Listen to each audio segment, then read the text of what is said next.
नमस्कार, बहुत स्वागत है आपका। मैं हूं आपके साथ चेतन पाठक। उत्तराखंड की खबरों की तरफ बढ़ते हैं। खबर विकासनगर से है, जहां कब्जाधारियों पर अब प्रशासन का शिकंजा कसने वाला है। आपको बता दें कि सालों से यूजीवीएन के सैकड़ों बीमा भूमि पर कब्जा जमाए बैठे कब्जाधारियों के कब्जे पर लंबे समय बाद आखिरकार विभाग ने बुलडोजर चलाने की पूरी तैयारी कर ली है।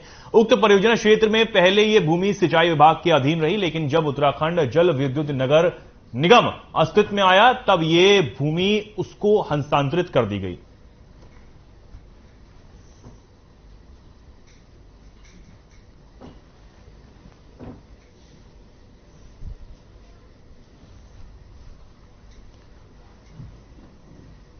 रुड़की की मंगलौर कोतवाली क्षेत्र के लंडोरा निवासी एक विवाहित की अपनी ससुराल मुंडाखेड़ा गांव में बीती रात संदिग्ध हालत में मौत हो गई।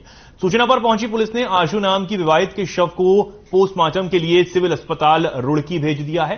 विवाहिता के परिजनों ने सिविल अस्पताल में ससुराल पक्ष पर हत्या का आरोप लगाया है। आपको बता दें कि लंडोरा निवासी आशु नाम की युवती की शादी 2 साल पहले मुंडाखेड़ा गांव निवासी कार्तिक के साथ हुई थी।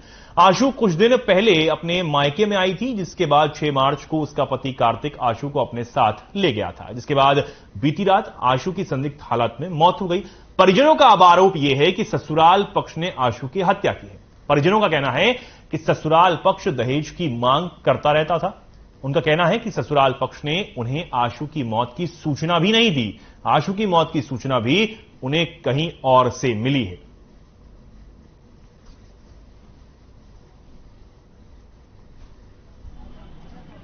दिन पहले घर आई थी, 6 तारीख में वो लेना आ गया था, वो चली गई थी।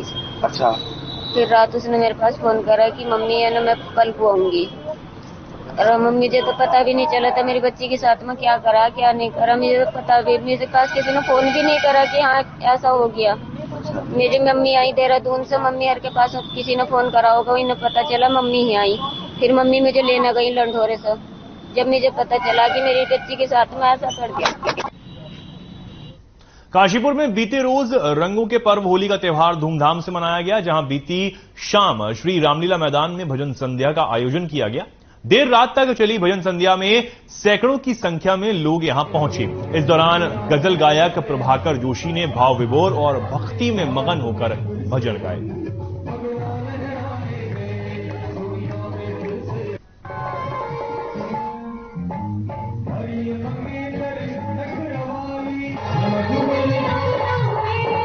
और स्पेशली यहाँ के लोग, यहाँ के जनमानस बहुत ही भावपूर्ण, भक्तिपूर्ण, और यहाँ सारे जो लोग थे वो उन्होंने हमें उत्साह वर्धन के लिए मतलब तालियों का सहयोग रहा, प्लस उन्होंने पूरा नृत्य में भाव विभोर होकर हमारी प्रस्तुतियों को सराहा है। तो मैं मुझे प्रभाकर भैया के साथ मौका मिला यहाँ पे, तो मैंने कोरस में उनका साथ दिया है और बड़ा आनंद आया है।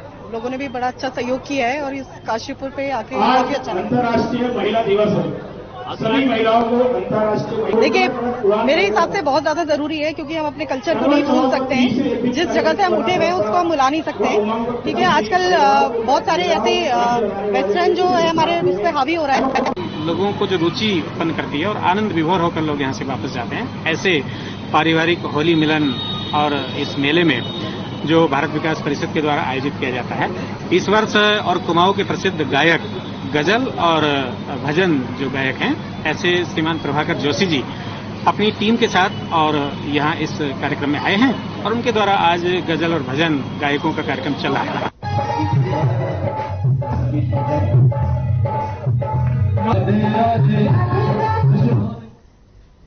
हरिद्वार कनखल थाना क्षेत्र में होली के मौके पर युवकों के 2 गुट आपस में भिड़ गए। देखते ही देखते दोनों पक्षों में तलवारें तक चल गईं, जिसमें एक युवक घायल हो गया। तलवारबाजी का यह वीडियो सीसीटीवी कैमरे में कैद हो गया है। पुलिस ने इस मामले में बलवा सहित कई संगीन धाराओं में मुकदमा दर्ज कर आरोपियों की तलाश शुरू कर दी है।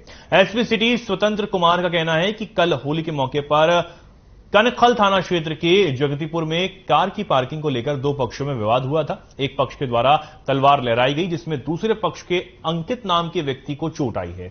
इस मामले में शिकायत मिलने पर बलवा सहित कई संगीन धाराओं में मुकदमा दर्ज कर लिया गया है। पुलिस आरोपियों की गिरफ्तारी के लिए लगातार दबिश दे रही है। जल्द ही आरोपियों को गिरफ्तार कर लिया जाएगा।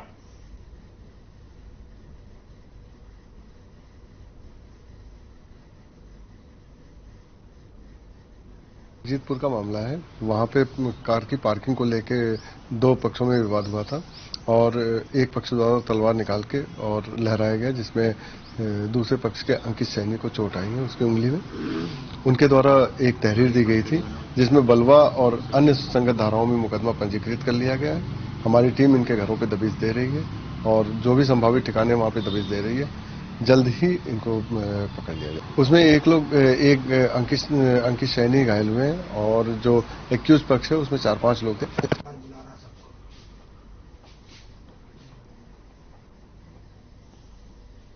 काशीपुर का सहोता सुपर स्पेशलिटी हॉस्पिटल रोज नई नई चुनौतियों से पार पाकर नए मुकाम हासिल करने के लिए प्रसिद्ध है। इसी क्रम में हॉस्पिटल के सामने देश के सबसे कम समय में जन्म लेने वाले पहले लड़के को बचाने की चुनौती है। बाल रोग विशेषज्ञ डॉक्टर रवि सहोता के मुताबिक इस नवजात लड़के के जन्म की समय अवधि 21 सप्ताह 5 दिन है, जबकि अब तक देश के सबसे कम समय अवधि में जन्मे नवजात लड़के की समयावधि 24 सप्ताह है। इस तरह से सहोता स्पेशलिटी हॉस्पिटल में एडमिट हुआ यह शिशु देश का सबसे कम समयावधि में जन्मा लड़का है।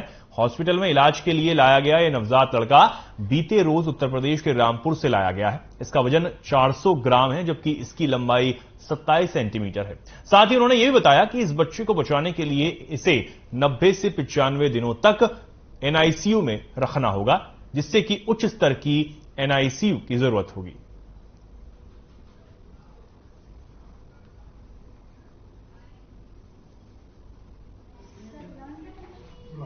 ये जो बच्चा हमारे पास एडमिट है ये 21 हफ्ते 5 दिन पे पैदा हुआ था। इसका वजन 400 ग्राम है। इसकी लंबाई 27 सेंटीमीटर है। जब आपने गूगल पे रिकॉर्ड्स चेक किए तो हिंदुस्तान का सबसे छोटा बच्चा जो बेबी बॉय है वो अर्जुन रहा है, जिसका 430 ग्राम वेट था। ये हैदराबाद का रहने वाला था। और इस बच्चे से जो हमारे पास बच्चा एडमिट है इसका 30 ग्राम वेट कम है और लंबाई करीब 3 सेंटीमीटर कम है।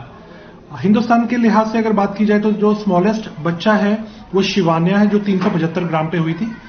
तो ओवरऑल अगर हम देखें तो ये दूसरे नंबर पे आता है बेबी, और लड़कों में ये सबसे छोटा बच्चा हम लोग कह सकते हैं नंबर 1 पे।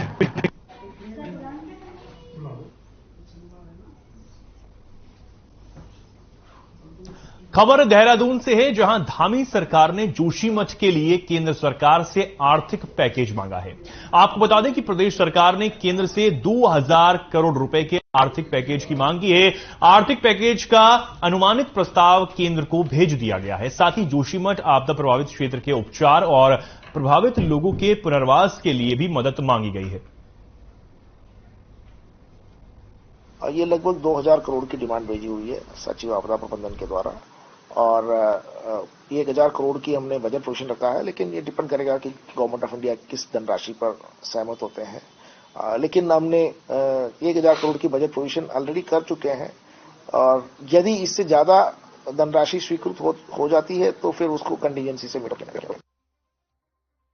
रुड़की के रामनगर में सिविल कोर्ट परिसर में हाई वोल्टेज ड्रामा देखने को मिला। कोर्ट परिसर में तारीख पर आई महिला ने अपने पति और अधिवक्ताओं पर उसके भाई के साथ जमकर मारपीट करने का आरोप लगाया है।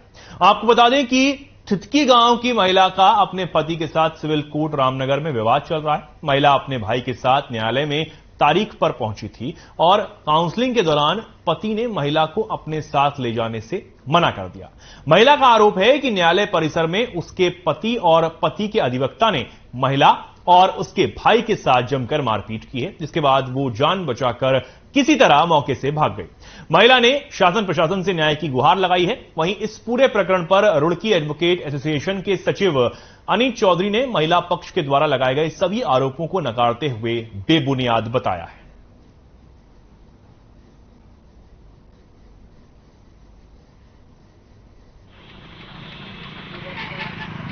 फैमिली कोर्ट में डेट थी तो दोनों पार्टी आई हुई थी, और फैमिली कोर्ट से ही जो महिला पक्ष है, महिला पक्ष का भाई शिवानी है उसका नाम लड़की का, और उसका भाई सन्नी और अनंतपाल नाम है उसके फादर का, जैसा कि मुझे जानकारी हुई है, और लड़का है सचिन खोकर जिससे वो ब्याही हुई है शिवानी।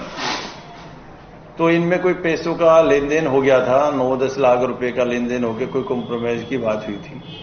उस बात को लेके इनमें कोई मारपीट हुई।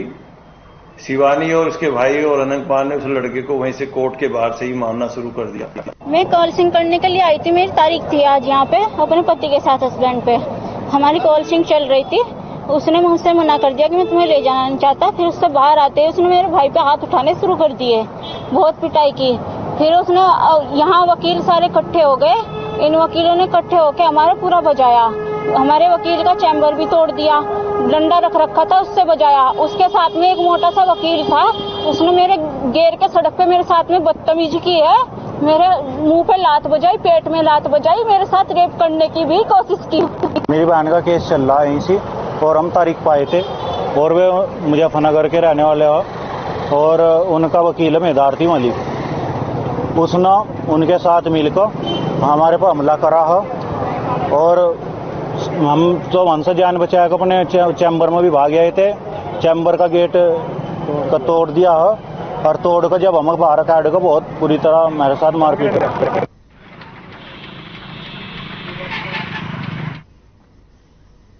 उत्तराखंड के 22 वर्ष बाद भी गैरसैंण को स्थानीय राजधानी न बनाने पर अल्मोड़ा के राज्य आंदोलनकारी संगठन ने अब पुनः एक बार गैरसैंण को स्थायी राजधानी बनाने को लेकर आंदोलन की तैयारी कर दी है।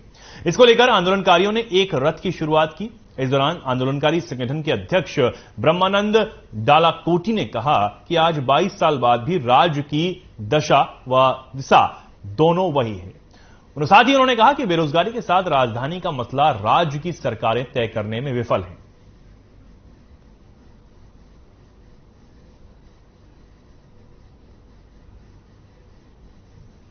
ये राज्य आंदोलनकारी जो पिछले 22 सालों से हैरान परेशान हैं, उनकी पेंशन उनको केवल नाम मात्र मिल रही है और विकास के नाम पर भी राज्य जो है निरंतर जो प्रगति करनी चाहिए थी वो नहीं कर रहा है। पिछले 20 वर्षों में उत्तराखंड राज्य निर्माण के सारे मंसूबे जनता के धरे रह गए हैं और जनता भी कमोबेश जो है उस बात को समझ नहीं पा रही है और ऐसे ही भावनात्मक मुद्दों में बहती जा रही है। इस बुलेटिन में फिलहाल के लिए इतना।